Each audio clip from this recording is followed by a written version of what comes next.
Hello, everyone, and welcome to the Indiana Arts Homecoming. My name is Stephanie Findler.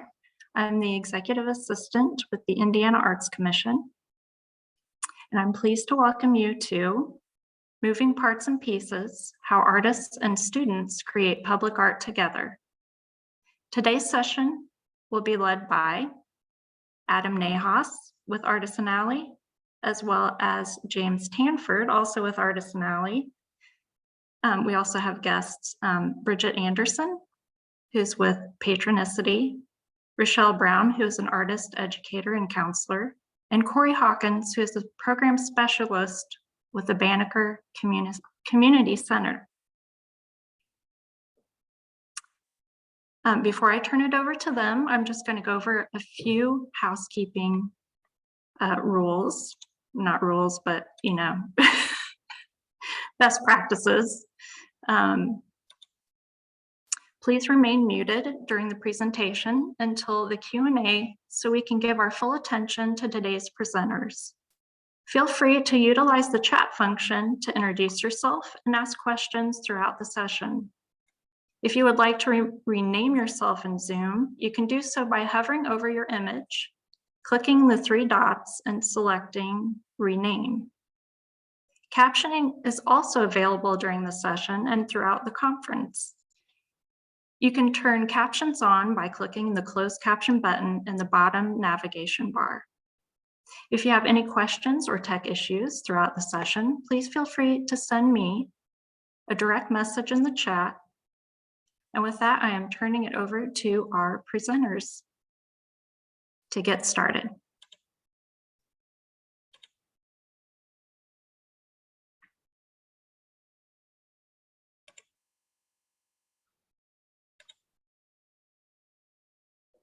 All right, I think everyone can hear me. My name is Adam Nahas, and I am going to be talking about moving parts and pieces, how artists and students create public art together through Artisan Alley's Rotating Mural project. First off, I'm going to show you guys this little GIF that we made for our capital fundraiser through the IHCDA and Patronicity, just to give you guys an idea of like kind of a little bit of a feel about what Artisan Alley's Rotating Mural project is. And then they're rotating. So today we're going to be talking with a lot of people, myself included. I am the executive director of Artisan Alley, and I was involved with this project pretty heavily, overseeing a lot of the parts and pieces. Bridget Anderson was our lead consultant through Patronicity. Corey Hawkins, with program specialist with Banneker. Rochelle Brown, one of the many wonderful artists that we got a chance to work with to help design the murals and panels, and James Tanford, who was kind of our project lead with the Rotating Mural project. I'm going to let James take it over for this slide. Hi, James, program coordinator, grant writer, help manage the project. This presentation is going to be broken down into sections, and this first section is kind of an introductory section about Artisan Alley. So it'll include us talking about who Artisan Alley is and who our key stakeholders are. And I'll pass it back off to Adam to dive in. All right, so for those of you that aren't aware of what Artisan Alley does, we are a registered 501c3 nonprofit in Bloomington, Indiana. We provide affordable creative resources like workspaces, classes, tools, equipment, and monthly exhibition opportunities for the local art community. We provide these resources to connect local artists with the city as a whole, and we try to add cultural value by emphasizing our artistic education and exploration in accessible ways. Many people know us for this location right here, our main 2nd Street location. But we actually have 4 locations that we work with. The main one includes studios, local businesses, rental classroom spaces, our gallery. But we have a space at 11th Street that houses our tool library. And we have a Kirkwood location, which we call our Twisted Art Lounge. And we're working on a partnership with the Arts Alliance of Greater Bloomington to have a space in the Bloomington Simons Mall. In these locations, we provide a number of services for the Bloomington community. Our primary resources are our studios, but then we've got this wonderful tool library and industrial workspace, as I mentioned. Lots of opportunities to network with other member artists and chances to sell your work through the markets that we've done, as well as these retail fronts. In addition, we provide lots of arts programs for a wide range of age groups. We offer classes, youth programs like the Arts Summer Camp, the After School Arts Summer Camp, monthly exhibitions, and numerous one-off arts projects. For example, the Star Trek Captain Janeway monument that's on the Beeline Trail. We're working on a project called the Wi-Fi Mill, which provides high-speed internet to people who are out of range of Comcast, as well as over the winter, we worked with the People's Market to provide BIPOC vendors opportunities to vend, as well as food pantry for those that were in need. While these projects are really varied, all of them promote affordable education or beautification in community spaces, and they connect local artists with the wider community. And we're really proud of the work that we've done and really honored to be part of this organization. I'm going to talk a little bit, and I have talked a little bit about our other resources here. You can see the brands for our classroom, our industrial workshop, Burl and Ingot, our lounge, Twisted, and our Dimensions Gallery. Using those resources, we've helped the organizations, like I mentioned before. The Janeway Collective was a group of Star Trek fanatics who wanted to create a sculpture in Bloomington of Captain Janeway, since Bloomington was her fictional birth home. And we've also worked with the Arts Alliance of Greater Bloomington to help them open up their store that recently opened in the mall in August. And then, as I mentioned, over the winter, we worked with the People's Market to create a pantry. Using our nonprofit, we provided them with SNAP benefits and connected them with the Hoosier Hills Food Bank. And we've worked with a lot of people associated with those things. And I wanted to mention that for those of you that aren't familiar with Artisan Alley, there's no owner of this. We're, as a nonprofit, we have a board of directors who manages, oversees the work that we do, and our members, it's consistent of members and volunteers that make up our organization, and those are the members that help us decide some of the best practices we do and the programs we take on. So I'm going to pass it over to James again to dive into a few other questions we're going to ask. Yeah, the second section is devoted specifically to, the reason you all came out for the Rotating Mural project. We'll be answering some basic questions. What is the Rotating Mural project? What is its purpose? Why did we decide we needed to do it? We're going to go through the logistics of how we actually organized, received funding, made the murals, installed them, and we will close out with something that hasn't shown up yet, I believe. I think we go into the challenges and pitfalls that we face along the way, because there were plenty. This project has been in the works for probably about 2 years at this point, and there have been a number of roadblocks we've had to work through. So we'll dive into all that. Take it away, Adam. All right. So what is the Rotating Mural project? It's this wonderful collaborative project between the Artisan Alley staff, local and not local professional artists. We wanted to work with the Bloomington youth, as well as local organizations and schools and community organizations. In this project, the artist works directly with the local businesses once we've paired them up to design a 4-foot by 8-foot mural that represents the organ's missions and values. And the artist outlines these murals on these boards, and the children then, it then goes to the children to paint the mural in a paint by numbers style. Once it's done, then, the artists get a chance to touch it up, and then we install them at these schools and various host locations. The murals then get rotated annually, and allow the businesses to create a flowing system of these professional grade murals. we, as Artisan Alley, were able to use grant funds to provide the materials for painting and installing. We're able to pay the artists for their designs, and then for touch-ups and working with people. We're able to get the kids involved with the murals to create ownership, and the businesses then we could create a thematic outline for the design to be installed on their walls. And so that was kind of the point of the getting everybody involved in different ways. So our mural partners, James worked really closely with them, so I'll have him kind of take over that a little bit again. And then I would think we're going to be talking to Corey a little bit as one of our mural partners. Yeah, we ended up partnering. The original idea for the program was exclusively elementary schools. And then as we started working through it, we expanded to a wider selection of, community nonprofits and city organizations. And so we ended up with a selection of 9 partners, including all 3 locations of the Boys and Girls Clubs located in Bloomington and Ellettsville, the Girl Scouts, the Monroe County Public Library, Banneker Community Youth Center, and 2 elementary schools and a middle school in Ellettsville. And then, the process for this was, I was just kind of mass emailing and calling and saying, hey, here's the project we have. All we need is willingness on your part to let your kids paint and wall space to install. And then a lot of one-on-one meetings with the, in the case of the schools, like the art teachers or just general program coordinators to kind of work through the logistics. Corey, what was your experience as someone on the receiving end of that?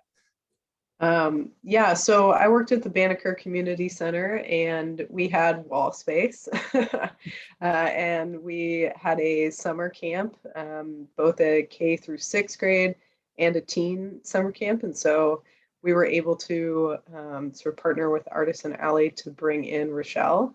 To me, the most appealing thing was that it was paid for.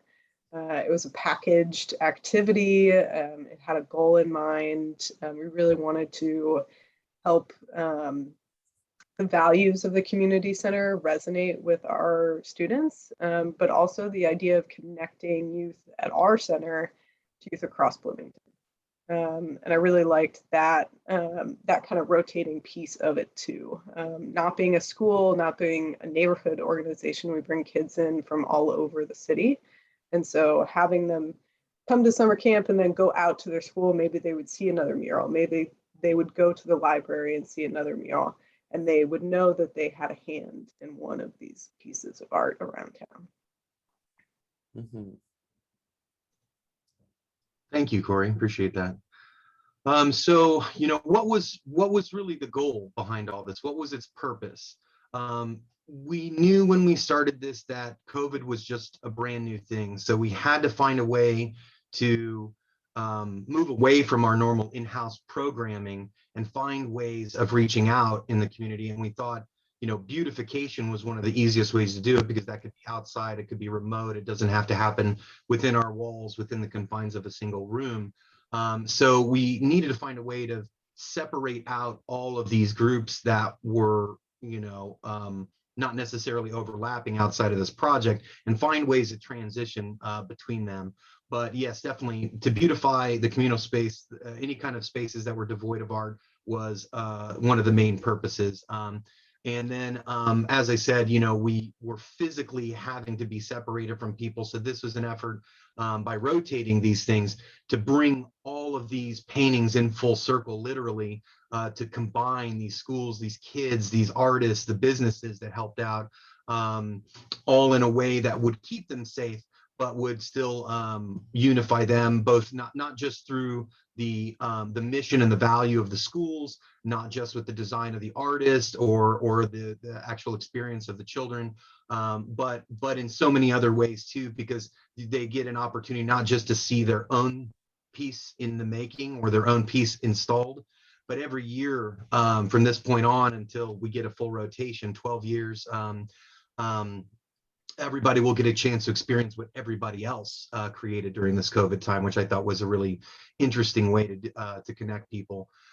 We also wanted to encourage community members to especially the Bloomington youth, to explore their creativity. And so while the design was primarily done by the artist in collaboration with the school, we told the kids to kind of have fun in this color by number section. And even though like a certain panel might need to be green or yellow, there were things that they could do. They could add, texture, or they could add little miniature designs, or, hide their name in the painting. And everybody was kind of encouraged to, expand upon the limitations of the color by numbers. And then, one of our final purposes was to draw foot traffic to these organizations, to the libraries, to the schools, to these community organizations.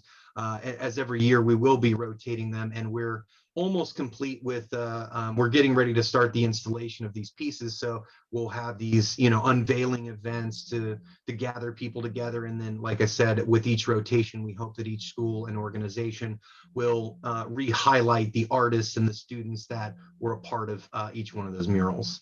So those were kind of all the main purposes that we wanted to focus on. James was really leading a lot of these things that we were doing. So I wanted him to talk about some of the challenges and pitfalls that we had, because they were numerous. Yes, they were. Obviously, the first one is COVID-19, which, I mean, goes without saying, but at the core of this project was having groups of kids paint the paintings at the same time. And with school going remote and Artisan Alley implementing its own COVID restrictions, the entire project was delayed because there wasn't much of a point in getting everything done when we couldn't, move forward. So the entire timeline was skewed. The biggest problem in the day-to-day implementation of the project is the fact that there's so many moving parts. I mean, for each mural, we had an individual artist, we had a different organization involved, we had a group of 5 to 10 kids. And the big one, all of the artists, they weren't just Bloomington artists. We had an artist in Spencer, we had an artist in Indianapolis. And originally, I'd taken it upon myself to commit to personally transporting all of these mural boards. And then I got the mural boards and found out 4 foot by 8 foot is huge, and they're very heavy, and my car can't hold it. But while trying to navigate that, a lot of artists were like, hey, I can't really come up to work at Artisan Alley. It's a long drive. I have all my materials here. And so it ended up taking a lot of work to figure out how to even get the murals to the artist to start the process. Scheduling was an issue. We had an artist, for example, start the outline, but then they moved to, I think it was Sweden. And so we had like a third of a finished mural and no artist to do it. And so we had to figure out how to keep the project going. Everyone's process took a different amount of time. We had artists who finished the outline in 4 or 5 days. We had artists who were, had the mural board with them for a month or two. Communication was a constant struggle because, again, there's so many different people involved that if you forget to say one thing to one person, the entire project went off the rails for a few days until we got everything back on track. Trying to think if there's anything in terms of moving parts and pieces, but the third one, natural disaster, we actually had flash flooding all over Bloomington one day, and one of the Boys and Girls Club locations was completely destroyed, and it included the mural. And luckily, we'd had already spelled out in the contract what would happen in case of something like a fire or a flood. And we were able to get it was like $300 a mural board, and we were able to secure the funds and just kind of restart that part of the project. But yeah, this all required a surprising amount of, I had a spreadsheet that I was updating almost every day just to, keep track of everything in my head. It was hard to keep everybody in the loop all the time, but the longer the project went, the more we got in a groove, and everything worked out great. Rochelle, as an artist, how was it for you? Yeah, the COVID definitely didn't help, of course. But I think for me, the biggest challenge would be kind of having a process, because I don't necessarily have a process. There's something I do more emotion based, and perfect were confidently imperfect characters. And so this, obviously, we didn't want to have my characters in it. So really having a process of, okay, what kind of theme can we do here? But I loved it. I was thrilled to have the opportunity because I think I'm biased, obviously, but art is so powerful. And I loved that the community was going to have all these different partners together. And then having the kids actually get to do the painting was probably the sealing the deal for me. Is I think that's something I always wanted to do. And I'm glad that I got to do it. And the process was great. I think again, I got to mock up and I had the inspiration of COVID somewhat with, we want this to be positive and powerful and fun and reflective of just energy and hope instead of sadness. So yeah, I did the first mock up. And then when I got connected with Corey and we got to talk about and brainstorm, well, how can we make this design actually fit more of the Banneker and the camp and the kids and what they would like to highlight? So it was really cool for me to get to kind of see my initial design go through all the different variations to the final design that was more connected to the Banneker Center and the kids. And our challenge really was having the age. We had 5-year-olds and then teens. So how do you get that wide range of ages in a design that works where it's basic enough, but not too basic for kids to get bored? But yeah, each kid got their own face. And for me, I loved it. It was really fun to see the kids pick a face and paint it however they wanted. And sometimes they painted it multiple times. Wonderful. So, you guys have heard a lot about the struggles that we went through, and to kind of highlight all the various steps that were here. I wanted to kind of delve into each one of those steps, and keep in mind, we had to do this 9 different times with 9 different organizations and 9 different artists, and each of those organizations had 5 to 10 kids, and we had to fundraise, and so this is not including any of the fundraisers, not including any of the outreach. We had to start somewhere. So we started off, number one, finding businesses and places that wanted to partner. And that was an ongoing and still is an ongoing event. Even though we're done with this year's applications, we're going to be looking to grow this program over the years. But finding a place that wants to partner to us, that either has, adults or children who want to paint, who have locations that they're willing to have something that rotates every year and is willing to let us screw into their walls and host these things was definitely the biggest step. Then we had to put them in touch with the artists. So we communicated with the artists. We asked them for portfolio pieces, things that would highlight their style and highlight their process and what the colors that they like to use are, so that the schools and organizations could get a feel before a subject matter was even brought into the conversation. Step 3 was choosing that artist, actually finding someone that had a style that the schools would appreciate, that would help emulate those values and missions.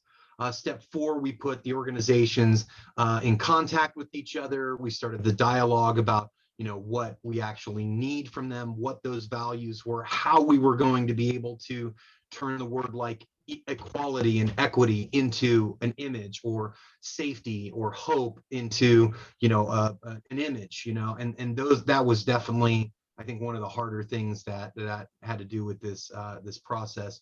And then once we kind of had something like that, the artist would then sometimes have to go through various design phases that were approved or unapproved, and then we had to keep going through the approval process until something was, for the most part, accurate.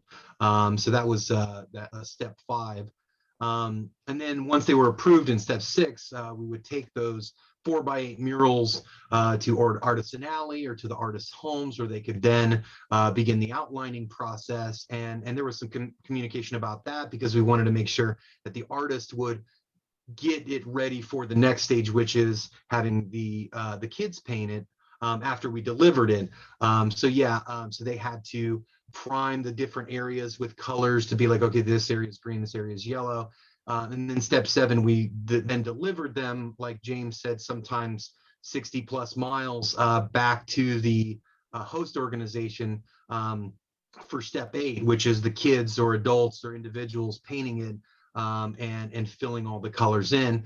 And then we had to take the murals back out to each one of the artists so they could, make sure that the quality was there, that, the outlines were kept up, because, kids like to go outside the lines from time to time. So we had to sometimes redo those lines, make sure that the piece was cohesive. And then the artist felt like their name was going to be attached to something that, they might have to add some professional techniques to it, some gradation, some shading, highlights, things like that. And then we have to get the mural boards back to our location where we prepare the boards for, potential damage. We clear coat everything. We add our mounting brackets, and that's the stage that we're in right now. So we're hoping that this conference will, give you guys an opportunity to see as we start installing these. But then the last 2 steps that we're in right now is installing them at each location. And then finally, once a year, we're going to rotate them amongst each location. And so that, just to give you guys an idea, are the various steps that we had to take in order to get each mural board to its completion. So I wanted to, pass it back to James again. He really handled a lot of the funding for this. So take it away, James. Yeah. Obviously the funding was the most important part of this project, because without it, the project can't happen. And it was very piecemeal how we did it, but we primarily funneled it through Patronicity and IHCDA, the crowdfunding service. And we started initially with, you can see it sped up a little past me, but we received $4,000 from the IAC project support grant, and then $3,000 from the BAC, the Bloomington Arts Commission grant. And then we launched, with a little bit of a baseline, we launched our crowd granting campaign where we had 30 days and we were just basically asking everyone, donate as little or as much as you want and let's fund it together. We received some big donations from the Monroe County Public Library, who were interested in the project but actually don't have the wall space for it. So they sponsored a mural, but we're going to install it somewhere else. We received funding from CBS. We'd partnered with them previously for the Janeway project, and they were happy to support a second one. And then the rest of the community members filled out that 2,600 you see there. And the beauty of Patronicity is that if you reach your funding goal, they match it. And so with their $7,500 match, we finish up at that total of $7,100 or $17,100. And that was enough to purchase all the materials and mural boards, pay the artists for their time, buy the installation materials. It was a lot of work. It probably took, about a year to secure all those funds. But, we by then solidified how the project was going to work. And I think that was really appealing to granting organizations. Bridget, who's on the call with us, was the person who led our crowd granting campaign, and she's going to take over this slide, talk more about the program she works for. Yeah, thanks, James, and thanks, Adam, for letting me pop on. The Rotating Mural project was super exciting for the Creating Places funding program, which is this unique public-private partnership, if you have not heard, between the Indiana Housing Community Development Authority and Patronicity, which is the company I work for. And the reason that it's so great for artists and artist organizations is the goal of the program is to transform vacant space into something that's vibrant and usable for the community. And so the Rotating Mural definitely qualified for the grant, but in order for them to qualify for the grant, they did have to run a successful crowdfunding campaign. And the idea behind that is that you can create a unique community engagement opportunity as well as energy and momentum to get your project complete and get your community's investment behind the project. And so the program really considers your community as a review committee. And so James and Adam really just had to sell their idea to different key stakeholders. And they not only met their goal of $7,500, but they actually qualified for a match as well from the Indiana Housing Community Development Authority. So anyone looking for funding to transform your space or community, just let us know. Visit patronicity.com/creatingplaces. And we're always looking for innovative people like Adam and James who aren't afraid to do something exciting and innovative and also uniquely collaborative. Having people like Corey and Rochelle be part of the project to ensure that art and artists are successful is exactly what the program's designed for. So super proud of Adam and James that they've been able to create some vibrancy and engage the community as part of that success. Thank you, Bridget. That's great. I think James is going to take this one over too, but I just wanted to thank Bridget again for, giving us this opportunity and allowing us to utilize that wonderful platform to reach people in the community and engage them and get them, a sense of ownership when it comes to being involved with the arts. Not a lot of people feel like they can, and not a lot of people feel like they have the skill set, but this just kind of went to show that you can get involved in anything that you want to and make a difference. So just wanted to throw that in there. Thank you. Yeah, this is just sort of a summary slide talking about how everyone benefited specifically from the project. All of our partners, the big thing was getting to share their mission with the community. I mean, these murals were specifically designed to exemplify the mission and the, morals and beliefs of the organizations involved, and they get to be shared with the entire community for the next 10 years at least. And for the artists, the big thing, we believe in paying the artists for their time, and they were all paid for each, they were paid initially for the design and then for the outline and then for all the final touches necessary. And there's going to be a little plaque at the bottom of the mural with their name on it, when it just spread around the community for their promotion. For the children, Artisan Alley has been branching into youth education recently, especially as the school system continues to devalue arts education and its importance. We've really tried to step up and fill that void. And this project was a wonderful opportunity for the children to just not only have this safe space to create and express themselves, but also to see the work pay off. I mean, these murals are now installed in the community, and that's something that, they can see, oh, this is going to leave an impact for a long time. Artisan Alley, by partnering with so many different organizations and artists and kids, we furthered our mission of connecting, artists with the wider community as a whole. And while we don't have specific stakeholders like some places do, because we're a nonprofit, this is continued brand promotion for all of our subsidiaries. And for the wider Bloomington community, it's a lovely art project, and, draw foot traffic, something pleasant to look at. It makes Bloomington a more beautiful town. Right, so I think that's about it for our presentation. So I think I'll stop sharing this, and I'm going to open it up to anybody that might have any questions.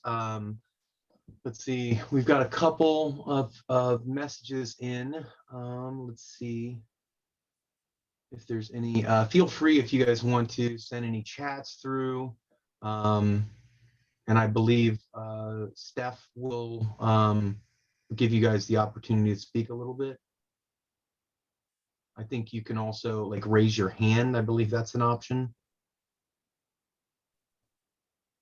Yeah, Adam, I think one of the questions, I know the answer to this because I asked Rochelle this yesterday, actually Monday, but I would love, Rochelle, for you to talk about the experience as an artist, what you learned about your art in engaging with young people. I know you did a little bit of that earlier, but one of the things I think that was so interesting from our perspective is the idea that artists were engaging with students. So is there anything that you took away from that experience?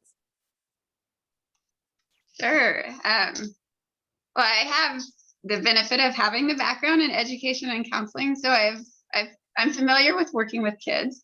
However, I've never worked with kids on my art because that's a separate part of myself. So it's never been in my professional life. So it was a lot of takeaways.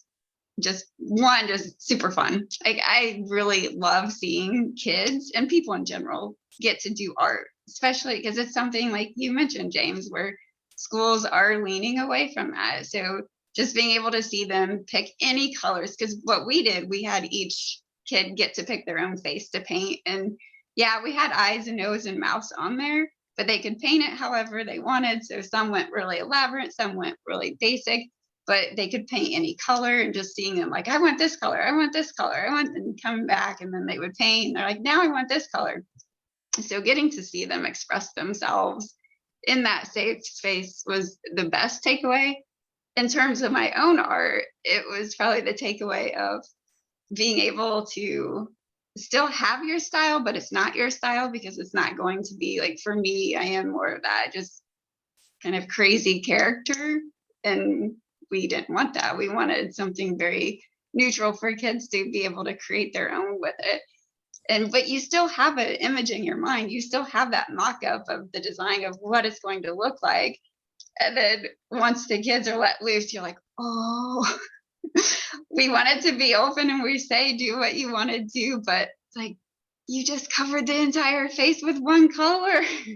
Where did it go? So it was that being able to step aside, where it's like, this is, yes, your art, but it's not your thing, it's our thing. So they're just leaving their mark, and that was awesome.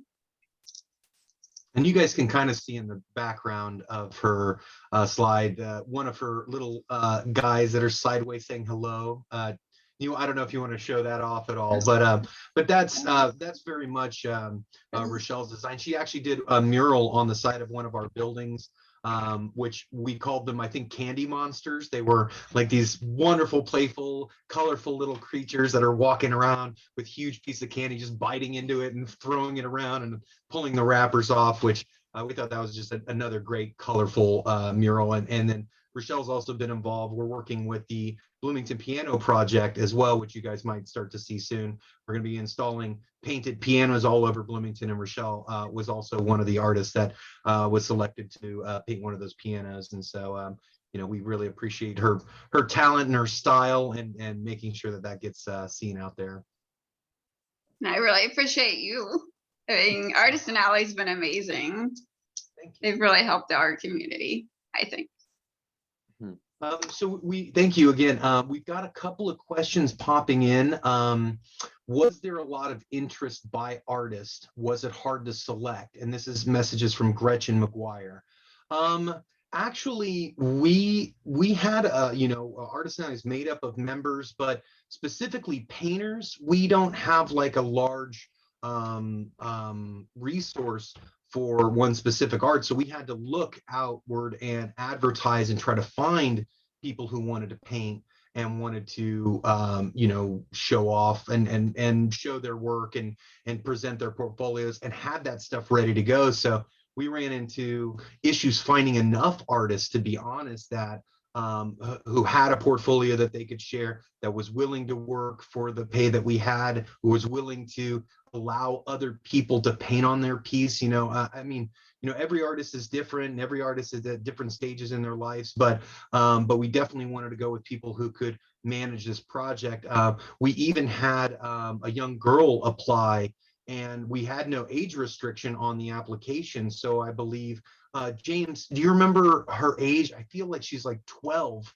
I think she was 15, which Okay. maybe I should have included in the moving parts and pieces, but so much of the exchanges were done through email that we didn't realize her age until her mom got involved in an email. Yeah. We were like, oh, we just saw the portfolio and it looked good, so we went with it.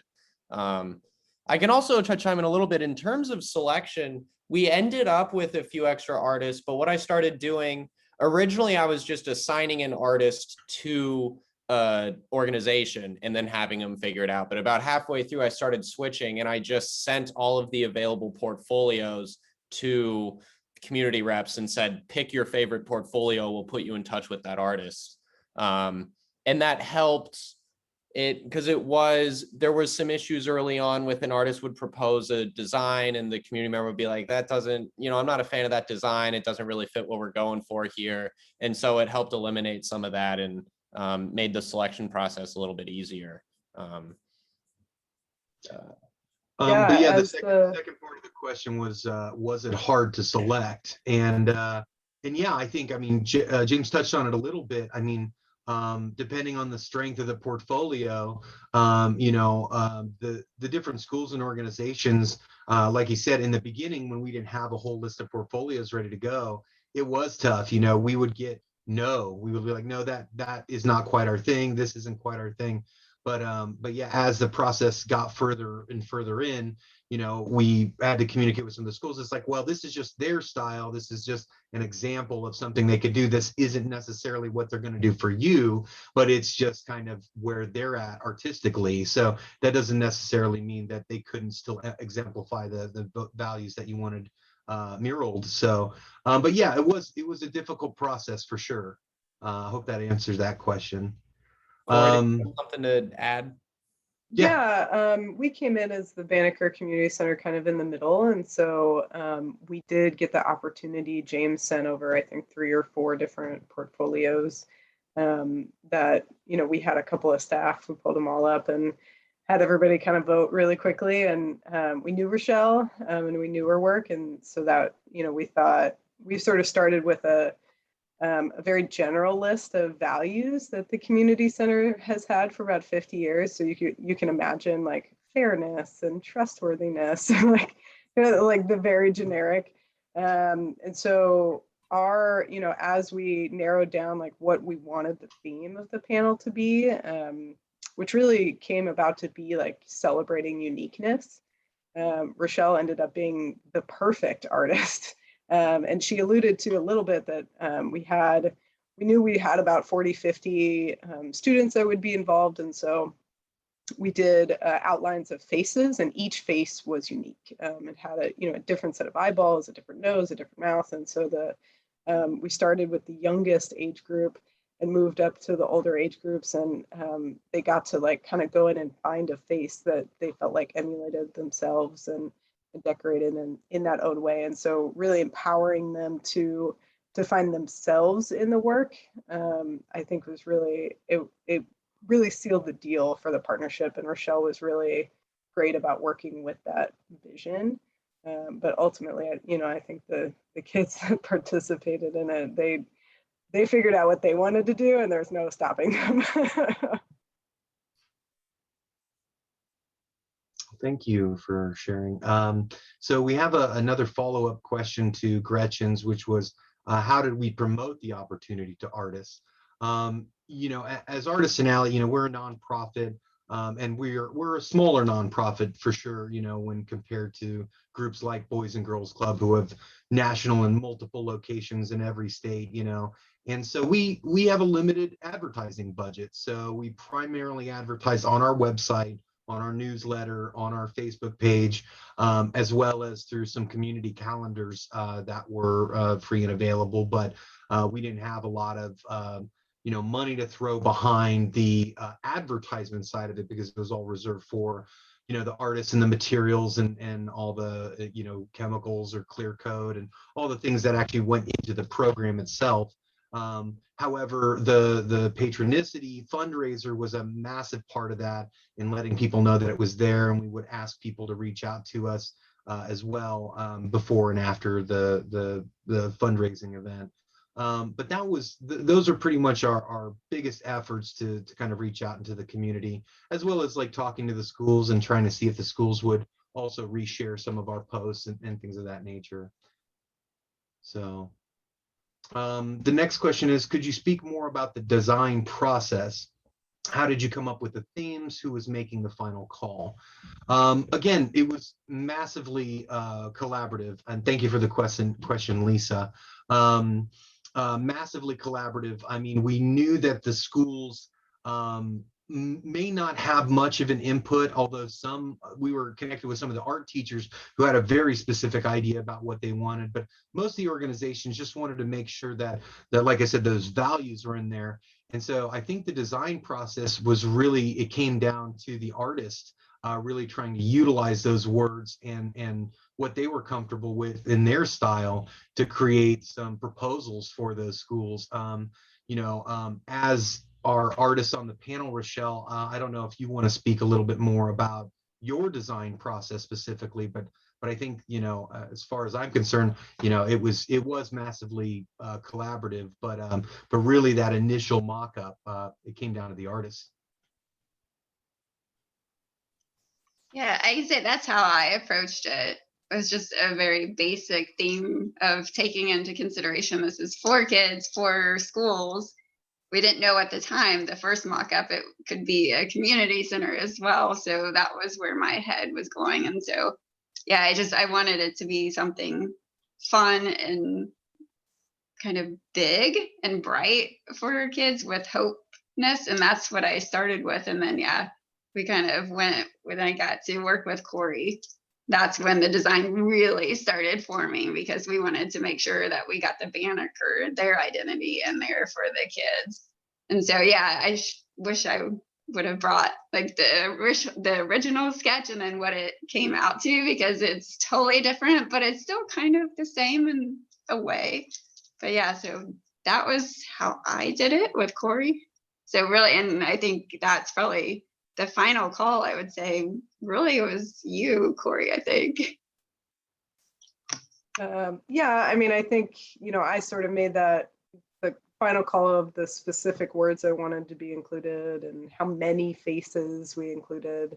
But again, the kids painted it. And if they wanted to make a face completely poop brown, that was their prerogative. So.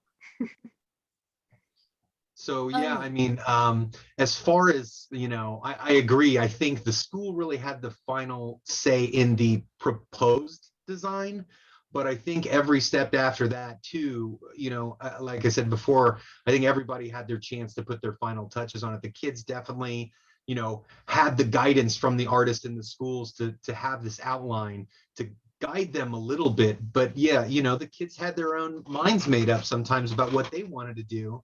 And then we also gave an artist the kind of the very, very final, ability to touch up and to make minor edits or, to create little stylized things at the end. So yeah, I mean, in various degrees, everybody had a final call in their stage of the process. So and I'm kind of proud that it turned out to be such a collaborative thing instead of like a step-by-step thing. It really, all those steps kind of, melded into each other a little bit. To make something truly unique and something truly shared. So I'm going to move on. Lisa's got another question. I know this is really looking forward, but how will you decide which organization gets which mural next? Pretty simply, we have a list of 9 organizations and 9 murals. I think at this point, there's a couple schools that are actually hosting a few more than just one. So there's like 13 panels for 9 schools, and just one by one, we're literally going to take one down from location 1, put it in at location 2, then take down 2, put it at 3, take down 3, put it into 4. And that way it's kind of a cascading rotation. But it's based on our spreadsheet order. That's about the most I can say. We didn't like pick and choose based by location or something like that. Maybe we should, but we haven't quite gotten to that point yet. So I probably will look at like a map and plot everything out and try to find a nice circle for everything to go through. But right now the plan is in a year to just take one down at one spot, put it up in the next, and then rotate that process until they're all rotated. Adam, I have another question. Because our program really likes to talk about impact. And so Corey and Rochelle, I don't know if you could talk about the experience or any feedback you got from students and or their parents about the experience in creating the mural. Yeah, I can start. Adam talked a little bit about promoting the project. We had a student who reached out to us and asked us if the Banneker Center was going to be hosting a mural because he had seen it on the Artisan Alley Facebook page. And so I was able to coordinate with his mom. We do week by week sign up for summer camp. And so we were able to coordinate and make sure that that family was at camp the week that we were painting the mural. And he was really excited to be involved and to have his own face. And is really excited to see the other locations too. I know his sister was involved in the Girl Scouts mural as well, and so it's sort of like a family affair. And they're excited to see each of their little handprints tour around the city. So that was definitely a really special moment of a kid that was already engaged in art. And already knew it was sort of tapped into the art scene, and we were able to connect that family. But it's also one of those ways that you hear about these things, right? Because sometimes you don't have a budget for marketing, and you just kind of have to be aware. And especially working in a large community center, there is opportunity for art, and having a piece that the kids that are involved in the programs did and is now on the wall is something really special. In addition to having a local artist, have something adjacent, which sort of gives them that hope and dream that maybe they could be a professional artist one day. Mhm. What I love about this project too is that they're making these things as kids, right? And in order for us to get to full rotation, if we don't even add on any more murals, 12 years from now, they might still see their piece up, in the future. And it's not something that is a one-off thing. I mean, the initial fundraiser and working with these groups of schools started off as a one-off thing, but I think the rotation is going to make this generational. Not that these kids will have kids by the time, but who knows, maybe in 10 years from now we are doing this again, or we're keeping it going and we're growing the locations. We had some 13, 14, 15-year-olds participate, so it's possible that they bring their kids to the maybe I don't know. See their piece. So I think that is also something really special about this, that I think it's something that can last a while, and we'll be maintaining them between each location to make sure they're kept up well. And as James mentioned, the plaque is going to go on each one, and so it'll say Banneker's second grade students hypothetically, and then as that moves on, and it'll show the year. Maybe someone will see it in 5 years and be like, oh man, when I was in second grade I did this, oh my gosh, what a blast from the past. So I don't know, that's one of the things I kind of thought was a little more unique about it. It wasn't just about the completion, but about the timeline afterwards. So I don't see any other questions. I'm not sure. It looks like we might have 8 minutes left. So until then, have you guys heard a good joke lately? No, I was just kidding. I don't have any good ones. But I guess finish it off with a wonderful thank you. Thank you to our panelists, to Rochelle, Brigitte, Corey, and then Stephanie for helping us out, James for the project. We have 2 more questions coming in. As well as everybody else for coming to the conference. We really appreciate the Indiana Arts Council, and we really appreciate the opportunity to be signed up and speak here at the Indiana Arts Homecoming. So thank you again. Thank you for those that are watching that contributed, and for any of you guys that want to learn more about us, you can check out our website, and we're going to start installing them this winter. So hopefully you'll see some of those up real soon.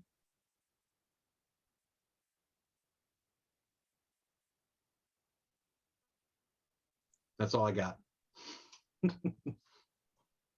Well, thank you so much on behalf of the Indiana Arts Commission for joining us today. Clearly, murals are a great way to engage communities, and sharing your story on your collaboration, I think is food for thought for other communities, and art centers may be looking to do the same work that you're doing. So thank you, Adam, James, Bridget, Rochelle, and Corey for sharing your story today. Please look for a recording of this video in a couple of weeks if you'd like to revisit it. Yeah, go ahead. Sorry. Oh, I'm sorry. I just saw one more message come in from Maya please. Michelson. And the question was, what advice would we give communities that would like to start a mural program? I would say get to know the people you're working with, because that is the easiest way to kind of speak on their behalf if you're going to be acting as an intermediary between community organizations, businesses that have the walls, artists that have a vision in mind, anybody that wants to paint. Try to find win-wins for everybody. Try to make sure that everybody's getting something out of it that they're going to enjoy or they're going to appreciate for time to come, and get organized. Over this whole project, we're constantly having to evolve our process and what we're trying to do to make it work for everyone else, to give that win-win to everyone else. So think about all the stages as much as you can beforehand. Think about your funding, think about your marketing, think about the people that you're going to connect with. What's the outcome? How is it going to be installed? It can be a very daunting task, but with a little bit of preparation and surrounding yourself by some great people, just about anything's possible. So, and then it looks like she sent a follow-up. Maya said, can you say a few words about the importance of using contracts instead of handshake agreements? Yes, I would definitely say that's super important. Over the years, I've been doing an iteration of this, since before I met Maya Michelson in like 2009 or 2008. And back when I was a part of like a cooperative where things were just handshakes, over the years, I've definitely learned to spell out everything, build the expectations, because people definitely get it in their mind, how it's going to go. And if you don't think about some of the, best case and worst case scenarios, they're going to have holes in conversations, and you're not going to be able to navigate those because it wasn't discussed about in advance. And while a lot of people, when they have conversations, avoid conflict, that's the total opposite that what you want to do when you're working with communities. You want to identify those problems before they're problems and try to figure out what would happen if, and so definitely having some kind of contract or an agreement that spells everything out. If you have friends that are lawyers, or utilize some of the free services that are in town. If you don't have the money to rent a lawyer, rent services from a lawyer.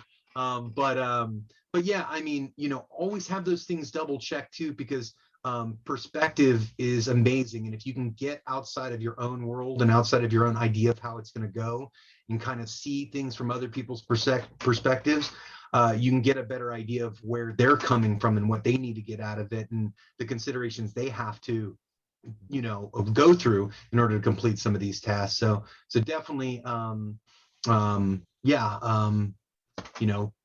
cross your T's and dot your I's is probably the easiest way I can sum that up.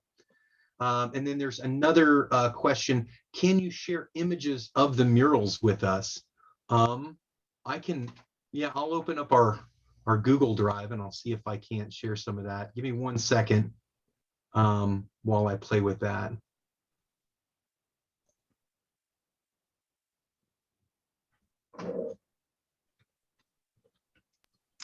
Adam, once you install all of the murals, will the photos of the installations be on Facebook and Instagram? Yes, the plan is, and actually, I'm going to leave you guys hanging on this question a little bit. So what we're going to do is, as we install these, we will release the photos. The plan is to not only promote them on Instagram and Facebook and our website, but we want to, we've done a lot of murals in Bloomington, but it has never been like a single program. It's been like, oh, we'll work with this group, and then a year later we'll work with that group. And of course, our building is mural based on different social events that have happened. But we're going to create a map of Bloomington, essentially, with all the sites on it. And you can hover over a site that you're closest to or that you might be wanting to visit. And a little small picture will come up to say, oh, if you go here, this is what you'll see. And I think that is going to be the way that people find out more about this project now that it's gone through its full completion.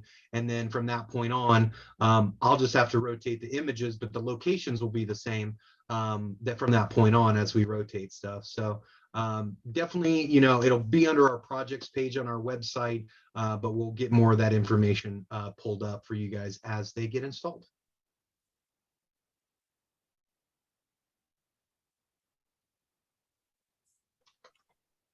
That's it. Well, thanks again for this wonderful presentation. We really appreciate your time and all the work that you are all doing in your communities. So please keep attending sessions as we go on. We have a creative intermission coming up next at 3 o'clock with Roger Strumming doing some origami jungle. Ooh, isn't that an exciting topic? So, so head on over there if you have time before the next session begins, and we will see you all down the road. Thanks so much. Have a great day. Bye, everybody. Bye, everybody. Enjoy your day.